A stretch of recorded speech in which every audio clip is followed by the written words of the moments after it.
I got a call from the office a couple days later, said, we need you August 9th at the West Warwick Music Theater in Rhode Island for a house show. I said, okay. And Chief was the agent there. I walked in and, hi, Mr. Strongbow. He goes, God. And I worked with Dr. D David Schultz, and he broke my nose in 2 places. That's your second match ever. Yeah, he broke my nose in 2 places. I had to go to the hospital and get it reset. They stuffed me up to my brain. He gave me straight right between the eyes. Broke my nose in 2 places. He did me a favor because that was my hazing. And about 5 weeks later, I went to Hamilton, Ontario for TV, and they put me in the ring with him. And that was a real test of character there. I didn't know if I wanted to do it or not, but I said to myself, if I didn't, I'll never see the inside of that dressing room again. Right. Though I'll never work here again. So I went in there and I was really amped up and hyped up before the match. And Dave's like, "Now, calm down, boy, calm down. This is what I'm gonna do for you. I'm gonna apologize to you on national TV for breaking your nose. I'm 18. I'm like, really? He's like, yeah. Shake your hand right in the ring, boy, and apologize. I said, okay. So lo and behold, he puts his arms out and he puts his hand out. He says, I'm sorry for breaking your nose. And I shook his hand and he slapped me clear across the face. Hard. He slapped me clear across the face. At that point, I knew I was supposed to be where I was supposed to be, because when I went down, when I bent over, I almost started laughing because he got me. He got me with a good rib.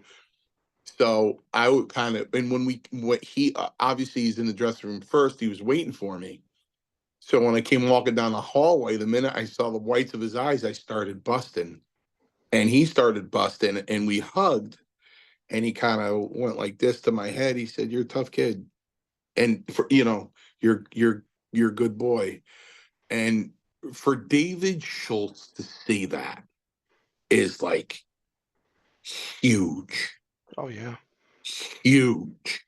So I was good. And that's the most severe injury I ever suffered in pro wrestling.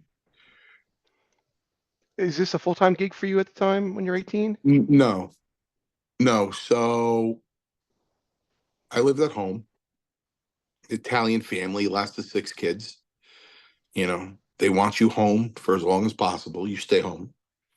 So I really didn't have any bills. So I kind of tooled around and made a couple of bucks doing a few house shows and TV. And then the end of 85 came. And 86 picked up, and then it started going. And I was doing pretty good. Paradise Valley Professional Wrestling.com. We're on Facebook, Twitter, Instagram. It's our 10th year. We're doing that, and we have a podcast, Hey Roma, that's really taken off. We're really balls out on that podcast. It's not just a professional wrestling podcast. We really dedicate it to the military and first responders, ambulance drivers, firefighters, police, military. My father was in World War II. Roma's father was in the Korean War. We have a great love for this country. Any social media for yourself you want to give out? Oh, yeah, everybody's welcome if they want to friend me on Facebook. You just type in Maurio Mancini. You'll see my shoot name there. I am the singing wrestler on TikTok. I don't sing that well, but I do have by now 100 videos of me singing on there. I am the singing wrestler on TikTok. I do have an Instagram, although I don't go on it much. I do have a Twitter. I go on that even less. But I'm a Facebook, TikTok guy for as long as we're going to have TikTok. So I am the singing wrestler on there. And I'm 57 and single. Slide into Mario's DMs, ladies.